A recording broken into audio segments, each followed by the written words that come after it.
You are listening to the Next Play podcast, the playbook for high-performing leaders who want to exceed their full potential. From walking on the Ole Miss football team at 5'7", 150 pounds and earning a full D1 scholarship, to coaching thousands around the world and working with massive organizations like IBM. I've learned countless lessons that I'll be sharing right here with you. Join me as I interview some of the most successful people so you too can learn how to focus on always moving forward by deciding, planning, and executing on the next play relentlessly. Today, we're going to be talking about how to consistently take action and execute a winning strategy. So a lot of people are really good at making decisions to do things. Very, very small percentage of people are good at taking action after making those decisions. And actually, on last week's group coaching call, there were a couple conversations of our clients being hard on themselves or procrastinating. And so today I really want to dive into this concept of taking action, what it actually means, how to do it, why most people never get past just deciding, and then the 4-step relentless action method to be able to take consistent action. That's the key, right? That's the key. So also cool stuff. Last Friday, new podcast was released and is up. So every single day for the next 10 days, actually, we'll be launching a new episode. So what's up, Brandon? Glad to have you, man. We're gonna have a small group today. We had a lot of technical difficulties, so all good though. Glad you made it in here today. So how to consistently take action and execute a winning strategy. So here we go. This is cool. Tony Robbins said this and it hit home with me so hard as I was going through everything we talked about last week on our group coaching call. And that's knowledge is not power. Knowledge is only potential power. Action is power. And I want to challenge him a little bit on this because I think there's one extra step, which I'm going to share with you in a second. Action is not power.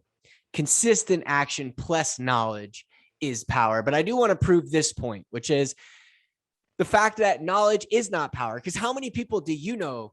How many people do you know that read every book and Google everything and watch the YouTube videos and take the courses but they never take action. They never take consistent action to get an end result. They may even be really, really good at starting, but they don't finish. So knowledge is not power. Knowledge is only potential power. Action is power. This is what Tony Robbins said. So I'm going to take it a step further here. I'm going to show you it's knowledge plus consistent action equals power. Knowledge plus consistent action equals power. And this is the ability to take courses and read books and go to seminars and go to webinars and go have a coach and get the information, a mentor, and get the information you need. Yes, that's knowledge. And then you have to take consistent action. Action alone isn't enough, right? Everyone's hot off the start. Everyone's good in the beginning, but it's the ones that can take consistent action day in and day out. And so we actually did an episode on consistency versus intensity. And so a lot of people, when they're wanting to start, you may come off hot, it's like a lot of people are like, oh, I want to get a specific body. So they go to the gym like 7,000 times a day for 700 hours. And then a week later, they're dead. They do nothing and they quit, right? It's the same thing when people want to write a book and they want to start a business and they want to move up in their career. They go so intense, but there's no consistency. So we flip it, consistency first, then you can add intensity later. So knowledge plus consistent action is what creates power, right? You can read all the books, take all the courses, but until you actually start taking consistent action, you have no power. So the name of the game today is how to take consistent action, right? Is how to take consistent action. And I don't know if you know this. Maybe you do. I know Erica, been here for a while. You know this. And so Bill, you've been here. Brandon, you've been here for a while too. the action habit. Action is a habit. Action is a habit. The ability to take action is just a habit. It's not this miraculous thing that only certain people have. It's that they've created the routines and the habits in their life, including probably one of the most important, which is the action habit. Okay, so I'm going to give you an example. I'm going to ask you a question. So pay attention, okay?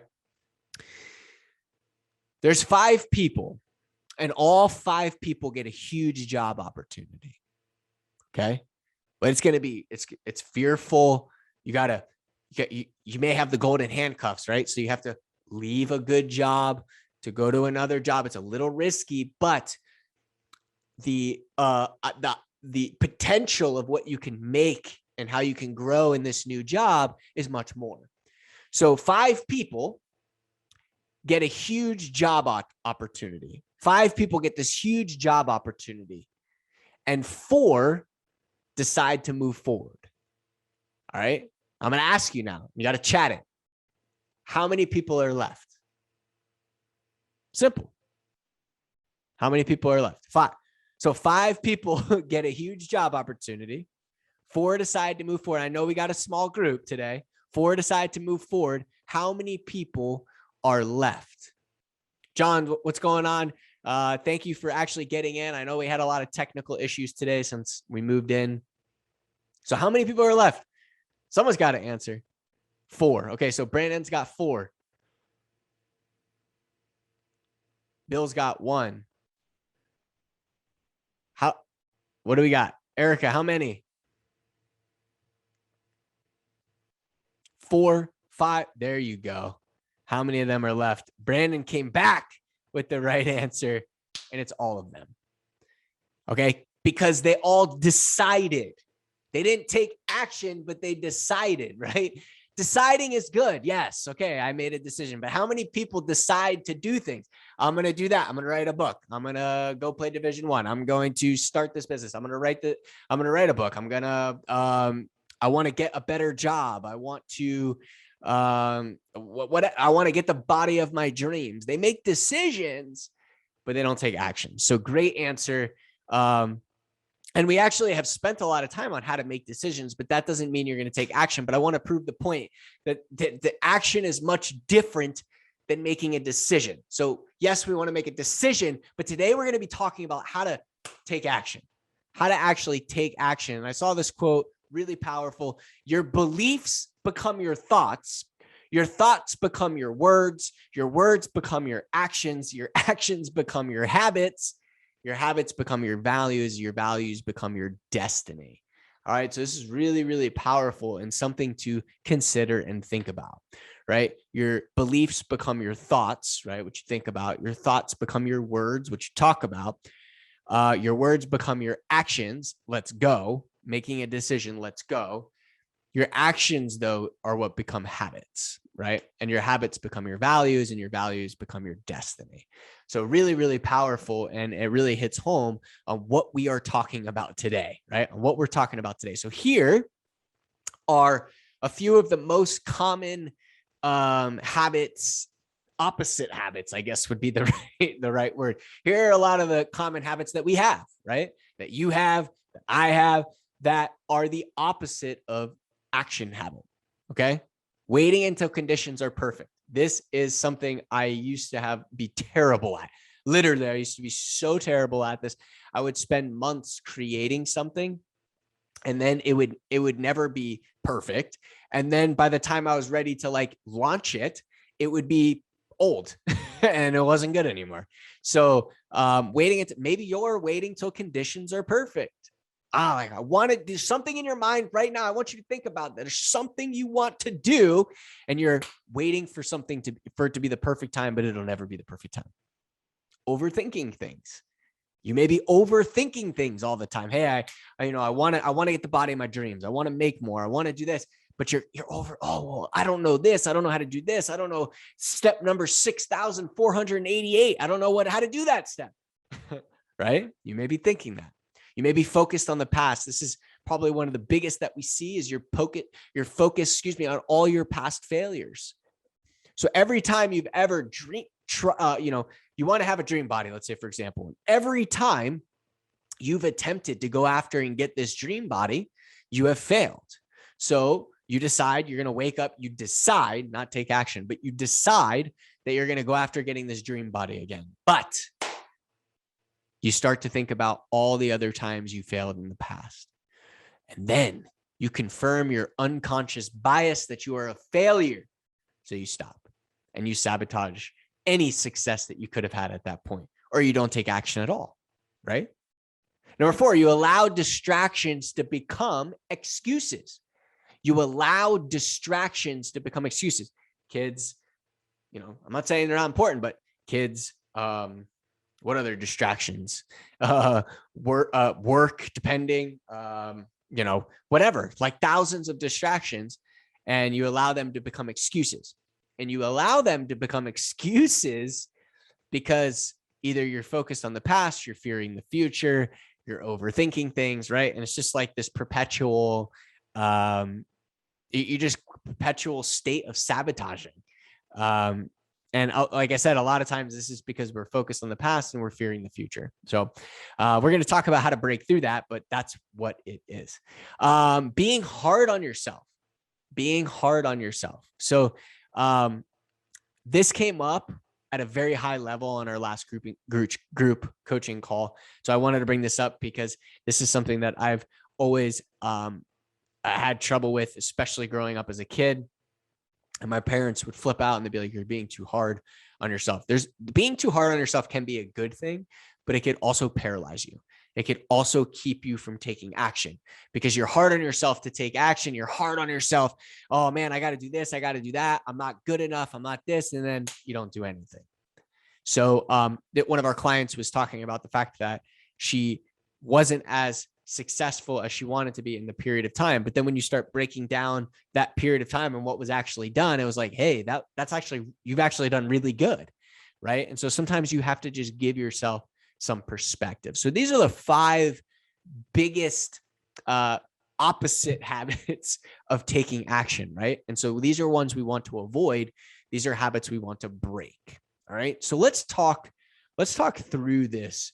The Relentless Action Method, right? This is the Relentless Action Method. All of you here are relentless warriors. You're ready to take action. So how do you create the action habit? That's what we're gonna wrap up with today. And we're gonna go through, it's 4 steps, how to create the action habit where you're just a machine. You're just always taking action, like always go, right? So, create an exciting end result. Create an exciting end result. So a lot of people, they'll have a vision or they'll want to achieve something, but it's not exciting, right? Or you don't know what it is altogether. Look, if what you're shooting for right now doesn't like get you to jump out of bed, isn't the most exciting thing, we have to replace it. I mean, you just have to replace it. Don't worry about all the steps to get there. But if it's not like, oh my God, I can't, like, this is the most exciting thing, I can't wait. Like, then you got to find a new one. Then you got to find a new one. And one thing we talk about too is like, it's okay if it's blurry. Like Richie, like, I want to feel significant. I want, like, this nonprofit has been in my mind in a while. And I just envision myself like being physically fit and powerful and significant and walking into my own nonprofit. And like, I'm just using an example of the same client that was hard on herself. And it's like, I have this vision and it's blurry and I have no idea how I'm going to get there, but it's damn exciting. And I want you to have one where it's exciting. It's got to be exciting. If it's not exciting, you got to get rid of it and get something else in there. Don't worry if it's blurry. Don't worry about all the steps to get there. Don't worry, just have one. Why the hell are you doing it? Why the hell do you want the body of your dream? Why the hell do you want your own business? Why do you want to write a book? Why do you want to get a raise? Why do you want to become the CEO of your company? Why do you want to become the top salesperson or the best player on your team? Why, right? I'm not going to get into the whole why topic, but your exciting vision and end result is the why, right? So don't overcomplicate it. So that's number one. Number two is defining your next play. So this would be your plan, right? Okay, I want to make a plan. I want to do this. But this is your next play. And this is somebody I have Brandon on here, and that's why I'm glad you're here, buddy. And I want to make this a point, is that, because we've talked about this, is that don't worry about step number 650 towards this plan. Like, you can't. The only thing you can worry on is the next thing, the next play for you right now. What's the next? So if we look back at those habits, right? If we look back at the opposite action habits, as you can see now, a lot of these come from the fact that you're fearing the future, fearing like, oh my God, what steps am I going to have? And how am I going to do it? And I'm not going to be able to figure it out. What if I'm too successful and I can't handle it? And, I need an accountant, and like all these things are going in your mind. And when you get paralyzed, right? Like, this is why people get paralyzed when they're setting goals, right? Like, oh my God, I got to set goals. You get paralyzed because it's very fearful. It is very fearful. Like, I mean, it just is. Like, it's scary. There's no way around it. And so by keeping yourself focused on just what's in front of you, then you can eliminate thinking about all the failures in your past, and you can eliminate fear of what can happen in the future. It's gone because you're only focused on today. It's Monday. You're only focused on right now, today, going after what you want. What is your next play today? What is your next play this week? Now, if you know the steps, yeah, write them out for sure. But if you don't, it's okay. So if step two is the next play, having a mentor of some sort, or somebody who's done it in the past who can guide you and help you, or a coach of some sort, is going to give you speed, right? There's always this time and money deal, like this conversation between time and money, right? Time and money.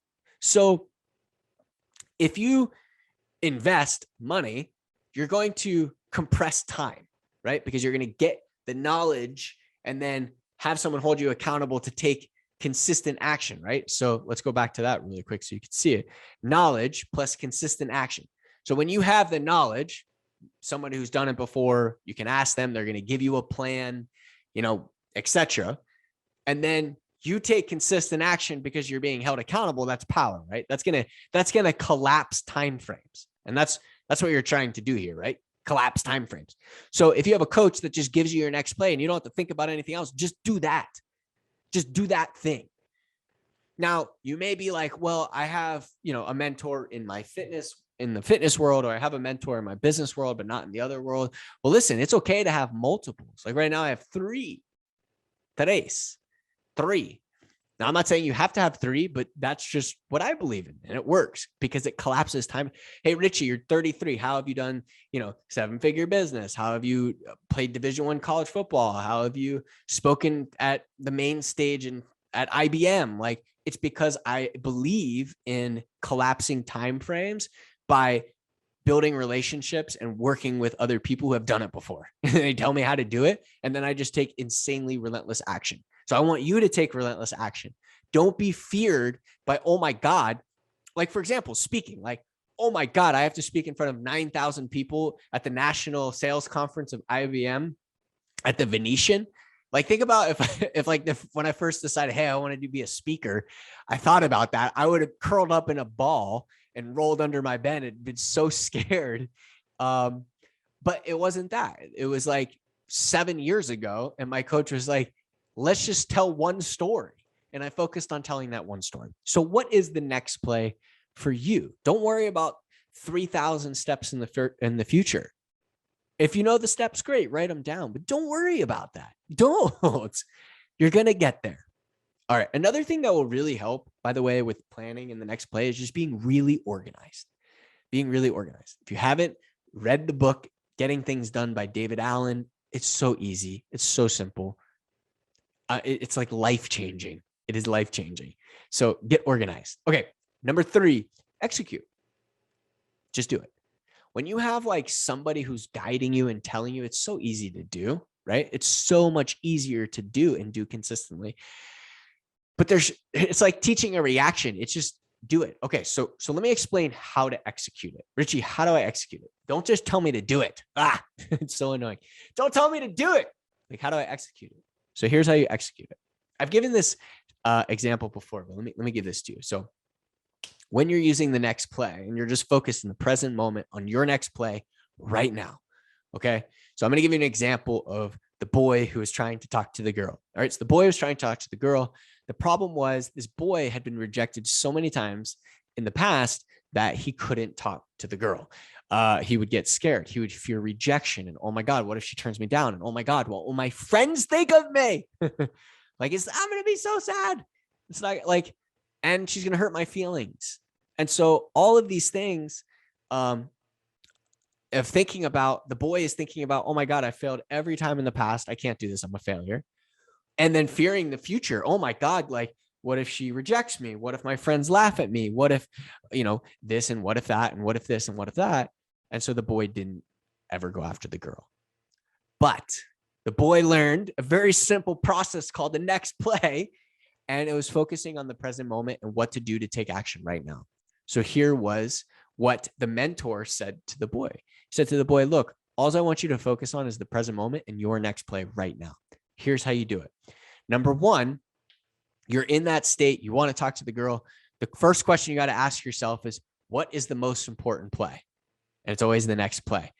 If he just got rejected from another girl, what's the most important play? The next play, right? It's the next one. That one's over. I'm going to learn from it, but that one's over. And for you, you got to learn from the past, but you got to go, right? So here's your next play. What, how, when?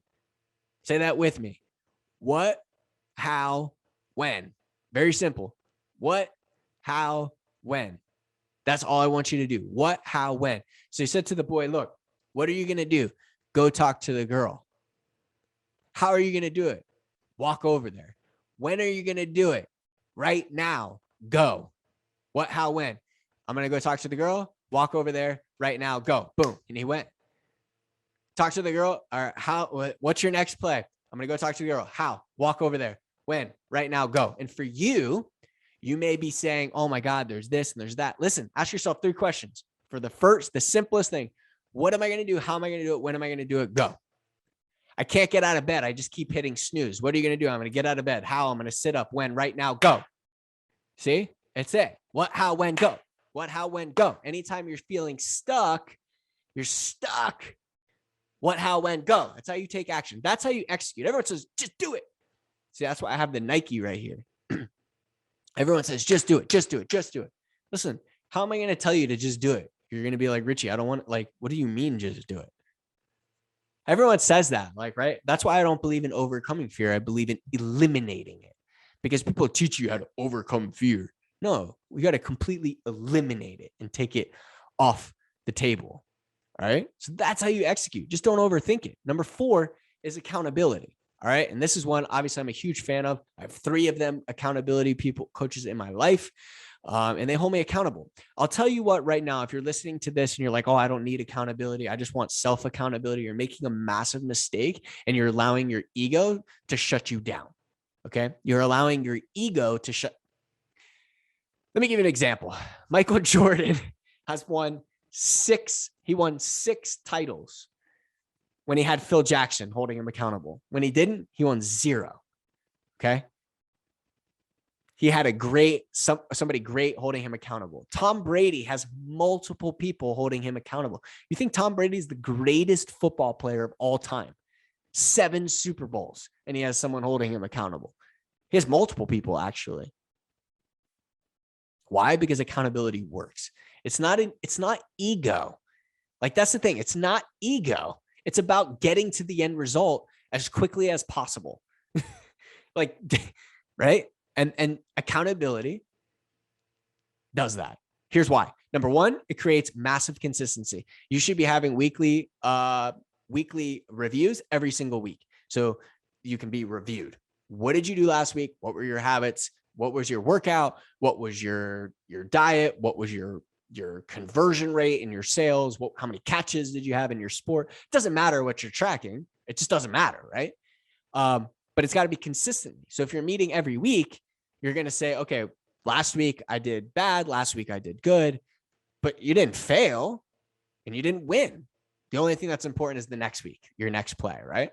So you can review the results and then create your next play. Review your results, create your next play. Review your results, create. Do you get it? There is no failure. There is none. There's only the next play, right? You never fail. You just create the next game plan, just the next play. It doesn't matter how successful you are, and it isn't about ego. That's like the big thing. It isn't about ego. It's about new ideas. Like that's one of the big things I get from my coach. He's always giving me, like on the business side, he's always giving me new ideas, like things I wouldn't have thought about. And same thing in fitness. Like, oh, you should go work on this. Go work on this. It's like, oh, I never even would have thought of that. And the other big thing is you can't be relentless in all areas of your life. You just can't. It's impossible. It's humanly impossible to be relentless in your relationships and relentless with your kids and relentless in your career and relentless in health. Like you just can't. And so if you have people holding you accountable, you can focus on doing. And that's what accountability does. It gets all the clutter out of your head. Oh my God, what workouts do I need to do? What do I need to eat? What do I need to do? And you just do, because you don't have to think about it. You just say, here's your stuff, go do it. Same thing in business, same thing, right? So you can't track everything, but somebody else can, right? And that was a big, like, because you're trying to get all these areas of your life together, right? And so it's like, oh my God, like I just want somebody who knows what they're doing, tell me what to do to get to the next level in each area, and then track it for me, hold me account. Like I don't want to whoop for everything I do. Like I just don't want. I don't know about you, but then you have no time, family time, no kids time, no you time, and you need you time. If Sadari's on here, I can't see right now, but she's really good with you time. So that's number 4. You got to have accountability. So, first of all, here's my challenge for you this week. The number one thing that keeps people from taking action is focused on their past failures or fearing the future. And that's what causes overthinking and all those reverse action habits we talked about. So, I want you to find something important to you to take action on, something that you might have not been taking action on that you should, or you've been deciding to take action on, but you haven't, right? Remember, we talked about this big decision between deciding and taking action. Okay. And it's got to be something that excites you. I'm going to challenge you. Be excited. So number 1, find something you're excited. Okay. Then create your next play. Okay. Keep it very, very simple. Do it. And then have someone hold you accountable to it. That's it. This week, find somebody. A lot of you have somebody, but if you don't, find somebody and keep it simple and watch how oh my God, I didn't have to think about this. I didn't have to think about that. I just go. I'm just going to go. And some of you might even have accountability, but you're like, man, I kind of forgot those things. Like, I just got to go. I got to go today. It's Monday. I got to go. Like, I got to get excited for the week. Some of y'all got to get excited for the week, right? If you're not excited, like, let's talk together. Let's figure it out. We got to find something that excites you. Maybe it's a body that you want. Maybe it's a feeling that you want, the confidence. Maybe it's writing your first book. Maybe it's starting your first business. Maybe it's getting a raise that you're like, whatever that, it's got to be exciting. So that's my challenge for you, is to find something like super, super, super exciting for yourself. All right. Decide on your next play, take action, right? Execute your next play and find somebody to hold you accountable to it. So that is my challenge for you this week. And it's going to be an amazing week for you. It is going to be an amazing week for you. Just action packed, because you're doing nothing but taking action. So have an amazing day. Have an amazing week. And I'll see you all next Monday morning. Thank you for listening to this episode of the Next Play Podcast. If you liked the show, make sure to leave us a review. For more resources, visit relentlessuniversity.com or download the free Relentless University app. And if you're interested in having me speak at your next event, visit relentlessrichie.com. Until next time.